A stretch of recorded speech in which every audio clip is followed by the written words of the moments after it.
Happy birthday, Janet. Ready? Let's go. Happy birthday to you. Happy birthday to you.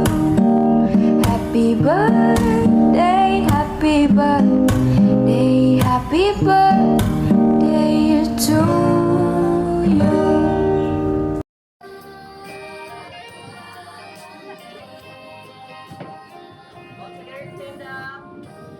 As we gather, may your spirit work within us. As we gather, may we glorify your name.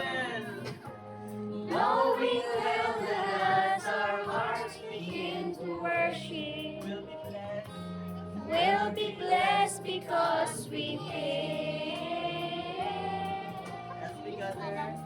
As we gather, may your spirit work within us. As we gather, may we glorify your name. Knowing well that as our hearts begin to worship, we'll be blessed because we came.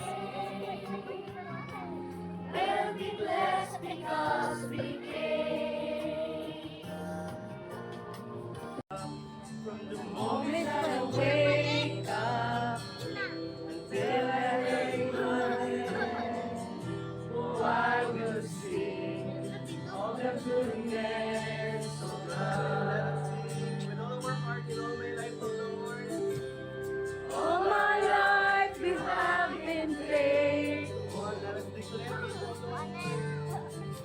and all my life you have been so, so good. With every breath that I am able, I will sing the goodness of God. Maguna-una, ano itong dalawang importante nga adlaw sa imuhang kinabuhi nga kanang giatagan jud nimo og value. Ang number 1 is the day you were born, imong birthday. Ikaduha,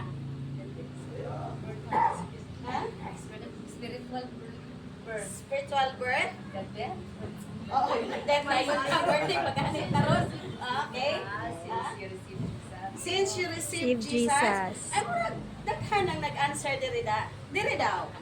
Pasturo. Mo na to? Sige. Mo na to. Ang ila ha, mo na po to. Ang inyo ha, mo na po to. Mo ni siya ang isa sa mga question nga kana bitang wala gyud nakuha ang number 2 nga tubag. Ang first nga answer sa number 1, the day you were born. Siyempre, na mga guulta kung walay handa.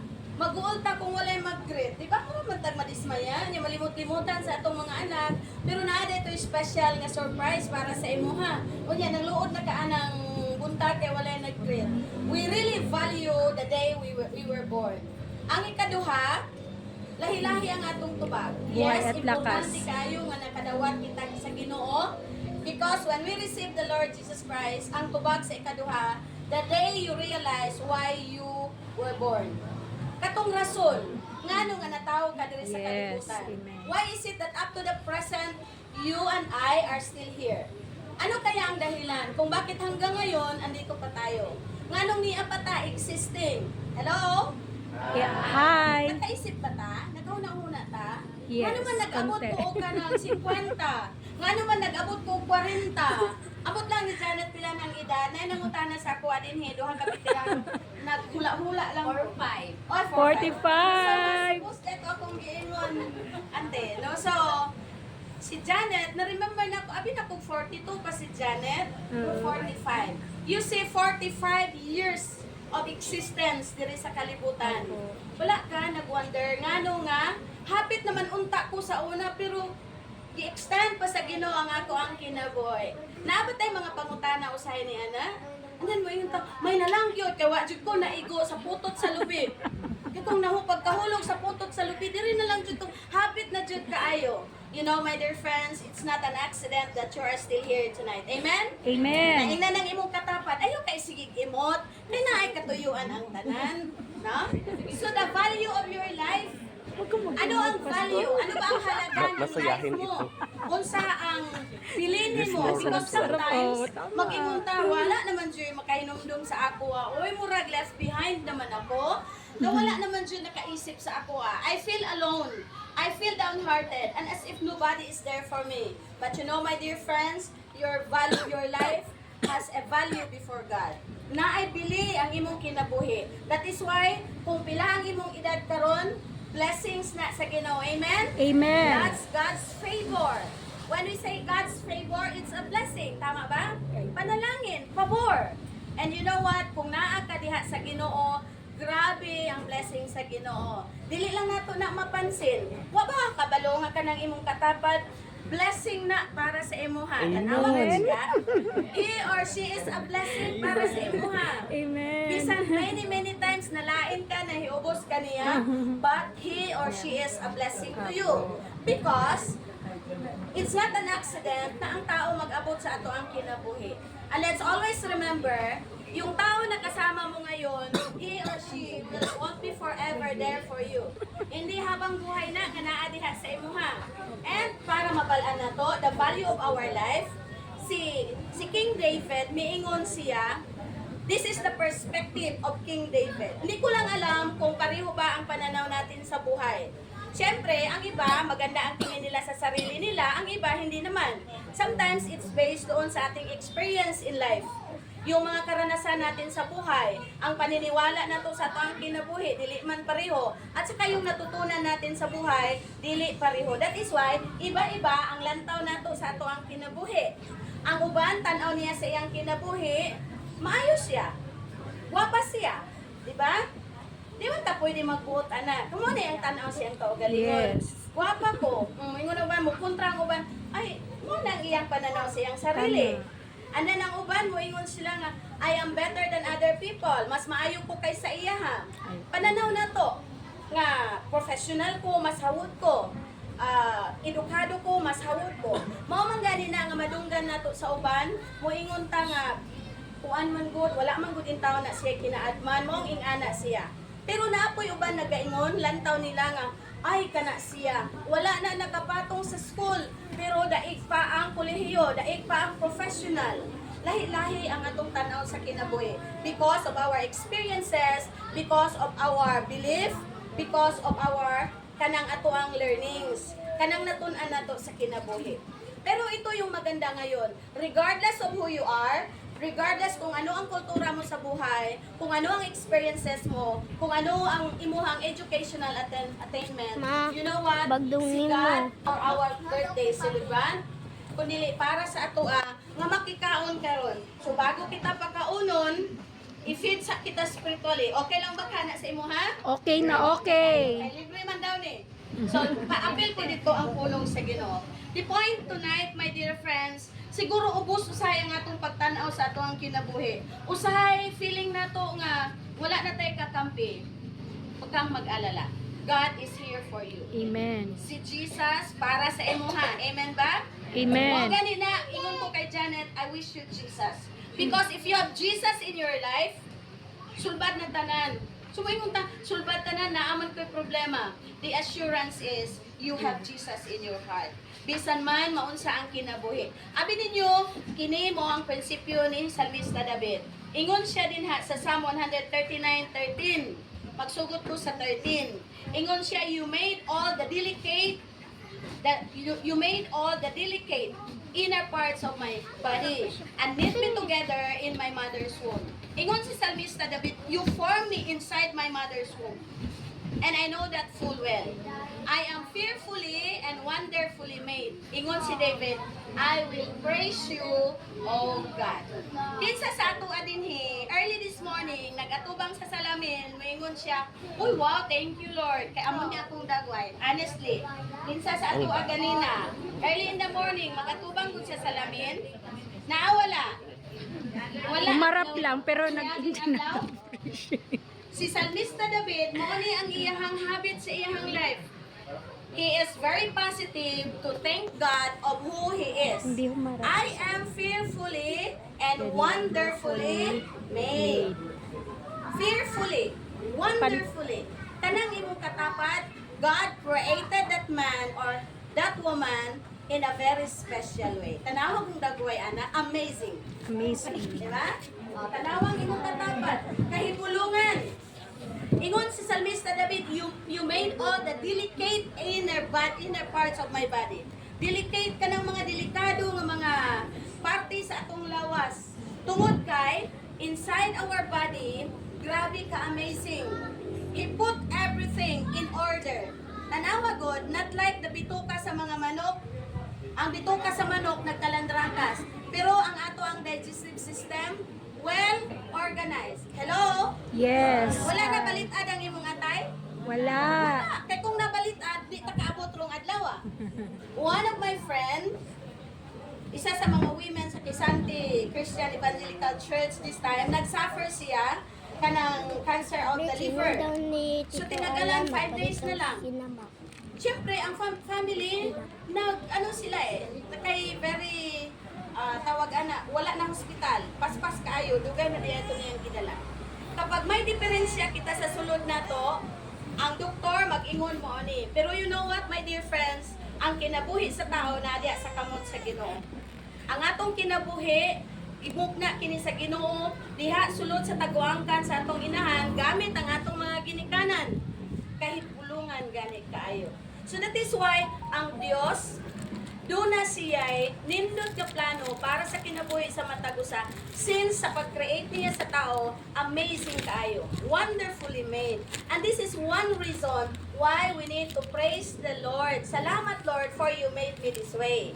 Amen? Amen. Salamat Ginoo. Daghan kayong mga tao dili ka pasalamat sa ilahang kinabuhi because we keep on looking at other people. Moingon dahil tapos ka-perfect sa iyang lawas, no? O yan, iniktan-aw ni mo sa imong kaugalingon, moingon dahil, oh my goodness.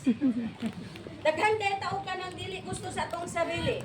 Iniktan-aw na to sa uban, wow, straight man ang iyahang buhok. Ako pod unta, no? So ang kinki na to nga buhok, maningkamot siya makapariban, so kwartahan ang parlor. Kay gusto na to maging siya. Tama ba? Opo. Dagang panahon ningon ni Ana. Unya katong mga lapad-lapad og nawong saon jud nako ni para mo cute ning atong nawong mag-iba kay mausab na ang bangs niya, mausab na ang iyang pagsudlay, ang uban ibutang na diri ang ilang mga buhok, nga di na kaay makita ang ilang pikas aping ba. Unya diri pod para ang ilang nawong cute. Di na kay na sila anang pinahapay tungod kay mailhan na. Daghan kay ta og gusto buhaton sa atong kaugalingon because we keep on comparing ourselves with those mga artista nga wa nato kailang mayon ta pareho ta tang Angel Luxin pareho ta tang kuan sa mga artista din ha pero dili man pud nato sila pariente mo nang di gyud ta mapareho sa ila. You are special in your own way. Hello? Yes. Kinasahi ka Hi. igsuon. We were created in the image of God. Mao na nga bisan unsa ang mahitabo sa imong kinabuhi, like King David, miingon siya, Lord, I will praise you, for I am fearfully made. Kahibulungan ang imong buhat ug nasayon ako ni Ana. You watch me as I was being formed. Uy, grabe. Ginatago na to sa mata sa tao. Especially sa mga couple. Ginatago na to na, especially sa mga naay mga kanang kaminyoon na. Ginatago na to na. Pero di ay walay matago sa mata sa Dios. Because matod pa ni Salmista David, you watch me as I was being formed in utter seclusion. Bisan pa kung gibuhat ako dito sa tago, uy nakit-an di ay kita sa Ginoo. Nakit-an sa Ginoo kung paano kita giporma sulod sa taguangkan sa atong inahan. You saw me before I was born. Bago ka na tao diri sa kalibutan, diyan kabalo na ang Ginoo nga si Albert di ay ang para sa imuha. Amen. Usa sa mga couple nadunggan nako, niingon siya, I thank the Lord. I thank the Lord because when God made my husband, God thinks of me. Tama ba? Yes. Bago gibuhat sa Ginoo, ingon siya, ang ako ang husband, giisip di ay ko sa Ginoo. So, ang tanan, itugutan sa Ginoo for a purpose. But, No, may nindot nga tuyo ang Dios sa ato ang kinabuhi. Pero nagauna kita ahead sa purpose sa Ginoo. And then kung mapakyas kita sa ato ang desisyon sa atong kinabuhi, kabalo ba ta? Asa ta magbalik, mubalik gihapon kita sa Ginoo. Lord, ngano man ang akong kinabuhi? Lord, nganong ingani man ko? Nganong nagisod man ko? My dear friends, ang sikreto sa kalampusan naagyo din ha maguna sa Dios. Matud pa ni Pastor Rick Warren ingon siya, it all starts with God.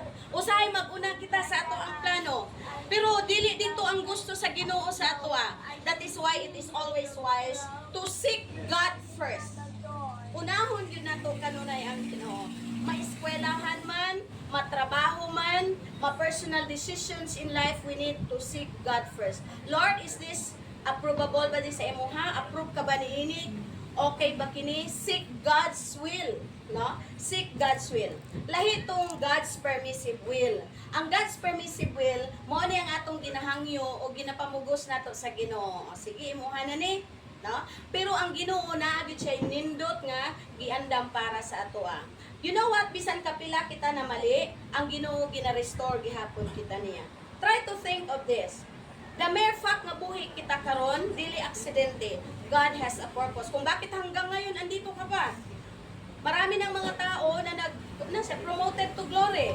Pero thank God, we are still here celebrating the goodness of God. Amen? Amen. And you know what? The goodness of God keep on running after us. Bisan kapila pa nabalintong ang atong kinabuhi. Kapila nagkayamukat, nagkalandrakas ang life nimo, pero wala gyud to giigsapayan sa Ginoo. Amen? Amen. Gina-reach out kita sa Ginoo. Ginaapas kita sa kaayo sa Ginoo. Ginaapas kita sa gugma sa Ginoo. How amazing is God to us. Grabe ka kahibulungan ang Ginoo. And of course, I'm not only talking to one kanang religion karon. Kitang tanan nga naa dinhi. Makatholik ka man, maiglesia ka man, ma-SDA ka man, kung unsa ang imong ang imong gituuhan sa imong kinabuhi. One thing nga gusto nako mahibaluan nimo karon, bago ka magpauli, gikan dinhi niining moong venue, gikan niining moong birthday celebration, learn to thank God for your life because your life is too short to enjoy. Life is a gift. Gasa kini, and we do not know when all it ends. Wa ta kabalo kung hangtod kanusa. Karon ni kita, wa ta kabalo ugma, but the most important thing, nag-andam ka sa imong kaugalingon. When the day comes, ayaw gyud duha-duha ang imong kinabuhi, ang imong future. Kana bang mo ingon tang, kana lagig malangit ta. Ayaw duha-duha tungod kay sa tanan nga mituog midawat kang Kristo. Siya mahimong anak sa Dios ug ang tanang mga anak sa Dios iya kining dalaon dito sa himaya nga walay katapusan. Asa nato na mabasa sa Biblia? Mingon siya sa John 14:1, let not your heart be troubled. You believe in God, believe also in me. In my Father's house are many mansions. I will go there and prepare a place for you. Isa sa iyang mga tinun-an miingon, asa man ang dalan padulong dito ni anang dapita. Miingon siya sa John 14:6. Jesus said, I am the way, the truth, and the life. No one comes to the Father but by me. Seek Jesus, mao ang dalan, ang kamatuoran ug ang kinabuhi. No other way. Wala na laing kamatuoran. Wala na lain nga dapit nga atong atuan gawas lamang diha sa presensya sa Ginoo. And when your life nag-decide ka to have a personal relationship with the Lord, I tell you my dear friends in the Lord, your life will never be the same. Dili sama kagahapon gihapon ang imong kinabuhi tungod kay si Kristo ang naghimo og kabaguhan sa imong kinabuhi. Amen? Amen. Na-encounter na ba nato ang Ginoo? Amen. Nanatay Jesus? Every Nindot day. kaayo magkinabuhi nga naa kay Ginoo. Nindot kaayo magkinabuhi nga may relasyon ka sa Ginoo. Usahay mag-ingon ang tao, mao kining misconception sa tao. Dili ko magsimba kay mao man lang gihapon makasala ko. Dili na ko magsimba mao man lang gihapon. Dili ko kabiya nini. Igsuon sulayan lang nimo ang pagdawat kang Kristo. Sulayan nimo ang pagkinabuhi nga dunay Ginoo, and God will do an amazing things in your life. Trabaho sa Ginoo with our cooperation ang pag-usab sa ato ang kinabuhi, ang pag-usab sa atong hunahuna. That is why miingon si San Pablo, do not conform any longer to the pattern of this world, but let God transform you inwardly by a complete change of your mind. Kung gusto nimo magbago ang dagan sa imong kinabuhi, allow God to change your mindset. Usahay man ko dili nato mabago nga atong mindset tungod kay gusto nato ni kining man's way, pero ang way nga gusto sa Ginoo kanato is to tread on the right way leading to the place nga gusto sa Ginoo para kanato. My dear friends in the Lord, as we celebrate the goodness of God this evening, ayaw kalimti nga bisan pa mausab ang kalibutan, ang Ginoo dili gayud mausab. Salamat sa Ginoo tungod sa iyang pagpangga kanato ug mao kini ang gusto niya nga imong hunahunahon kanunay sa imong kinabuhi. Don't worry about the wicked or inveigh about those who do wrong. Ayaw kabalaka, ayaw kaguol ni atong mga taong mga dautan. Ingon siya tungod kay ang mga taong dautan, they are like grass. Sama sila sa mga sagbot nga malaya, soon to fade. Mawala sila. Like spring flowers, they soon wither.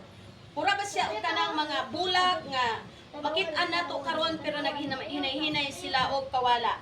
Pero ang giingon ni Apostol ni Salmista David, trust in the Lord and do good. Everybody say trust in the Lord.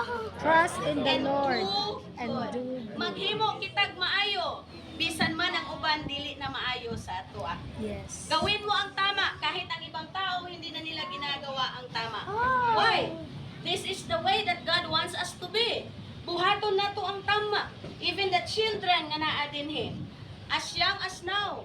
Habang bata pa mga children, kailangan gawin natin ang tama. Kasi kung hindi natin gawin ang tama, we will suffer the consequence. Ingon si King Solomon sa Ecclesiastes chapter 12 verse 1, remember thy Creator while you are still young. Habang bata pa, habang maaga pa, habang kusog pa, baskog pa, serve Jesus. Give your life to Jesus and use your talent for the glory of God. Amen? Amen. Use your talent for the glory of God. Dili ang world ang mag-enjoy sa imuhang talento. Let the ministry, hayaan mo ang gawain ng Panginoon at ang lahat na ginagawa mo, you will do it for the Lord. Enjoy. Enjoy in the presence of the Lord as you serve Him. At saka, take delight. Magakalipay ka diha sa imong pag-alagad sa Ginoo. Mo nang ikaduha nga imong atong hinumduman. Take delight in the Lord. Or in other words, delight yourself in the Lord and He will give you the desires of your heart. Everybody say desires of my heart. Desires Oh, of may my desire ba heart. kayo? May mga Yes. desire? Siguro ang uban din mag-desire na nga maging mayaman. There's nothing wrong with that. Pag panahon, ibigay din yan ng Lord sa iyo. Kung panahon na para sa imo ha. Pero dili na ihatag sa Ginoo sa imo ha kung magtinalog ta. No? He will really give it to the generous heart kay magdubli man ang ilang blessing. Siguro nag-desire ka og balay. Rest assured, the Lord will grant your desire. Siguro nag-desire ka og car. Pangutana lang si Sir RJ kung giunsa ni Lord paghatag ang iyang car. All the desires, the moment you decide to follow the Lord, I tell you, wala gid kay mahayan sa imong kinabuhi. Usay magduha-duha ta. Minsan ka lang nagtiwala kay Lord, lubos-lubusin mo na. Ayaw na pagduha-duha. Minsan ka lang nangarap, lubos-lubusin mo na. Mangarap ka ng mangarap. You know what? Here in this world, ang pinaka pobre nga tao, ang pinaka mahirap na tao, yung taong walang pangarap. Libre lang mangarap, hindi ka pa mangarap. You take it, no? Mangarap ka with God's approval. And then another thing, number 5, commit yourself to the Lord. Commit your everything to the Lord. Tanan nimong plano ihatag sa Ginoo. Trust Him and He will help you. That is the assurance.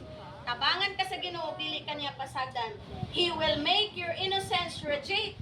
Ang imuhang pagkaikaw, ang imong pagkamapainusanon, ang imuhang life, muradiate siya, makita sa uban ang ibuhat sa Ginoo sa mga. Kaya no wonder nga naay mag-ingon, hala uy, kuyaw kay si Janet. Dili na trabaho ni Janet sa iyang sarili. It's God's work in her life. Daghan kitag mga flaws sa life na to.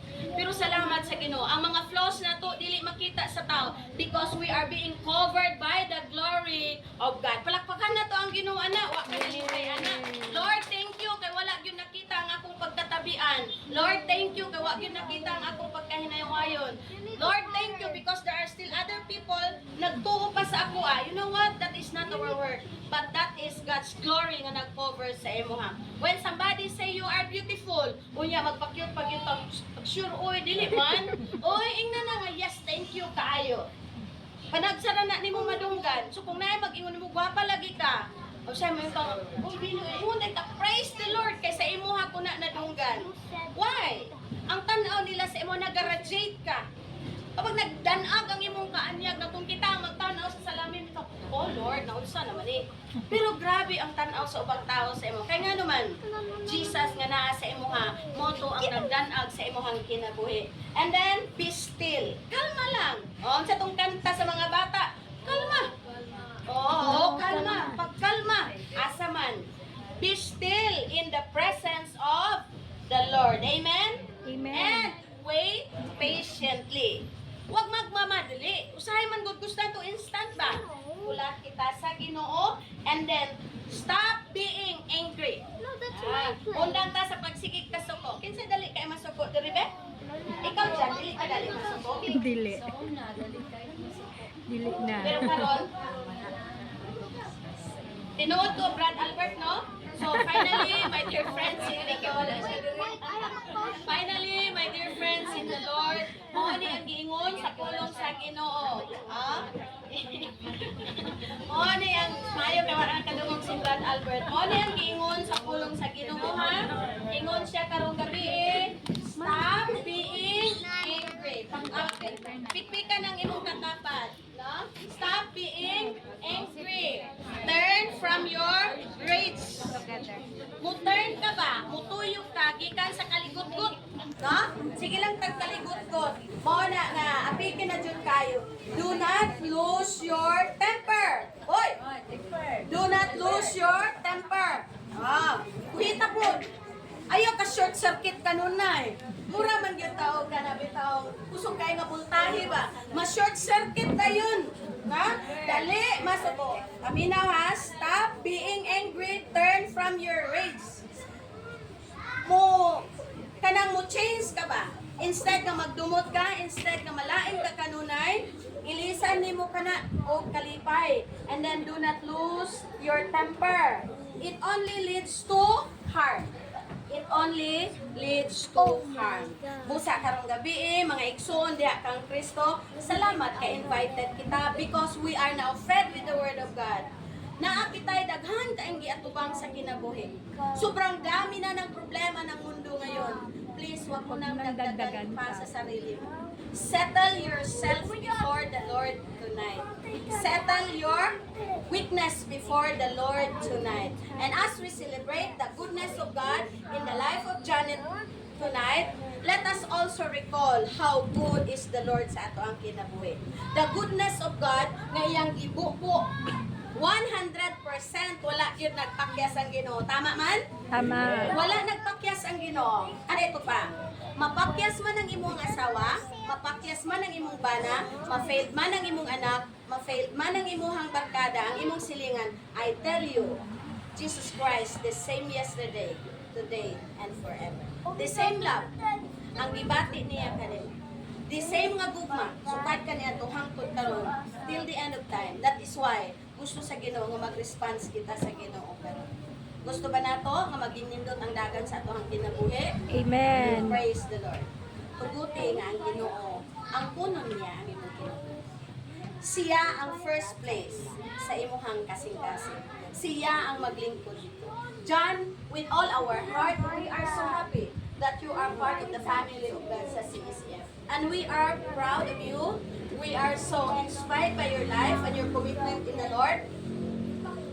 Keep up the good work, strive for excellence for the glory of God. And for of us, panayon kita sa tuang pagpangalagad, o kung wala ka pa'y kapasilungan nga simbahan, pwede ka mag-connect sa ako nga katong simbahan nga sa dili pa mo balik ang Ginoo, magamit ka sa buluhaton sa Ginoo. Amen. Simbahan nga nagmatuto kanimo, nagtudlo kanimo kung unsa kanindot ang plano sa imo sa Ginoo sa imong kinabuhi. Kamatuoran niya na igsuon, miingon ang Ginoo, ako sayod sa akong laraw para sa imo. The plan of God for you is to prosper you. Ug dili aron pagsakit kanimo. To give you hope and future. Ang kalibutan hindi nagdudulot ng hope ng pag-asa ang world. But in the Lord, there is perfect hope in the Lord. Ang imong kauban sa kinabuhi mapakyas, pero ang Ginoo dili gayud. I just hope tonight's celebration would inspire us, would encourage us, na magpatuloy pa rin ang kinabuhi na to. Kasi tuloy pa rin ang ikot ng mundo. Bisan kapila pa na turn upside down ang life na to, the Lord still want to give us a second chance. Are we willing to accept that second chance? Amen. Ikaduha ngay gayon sa ato ang kinabuhi. Today is another chance for us to enjoy the blessing because every day God's goodness is great and great is thy faithfulness. They are new every morning. Ang gugma sa Ginoo, matag adlaw nagkabago.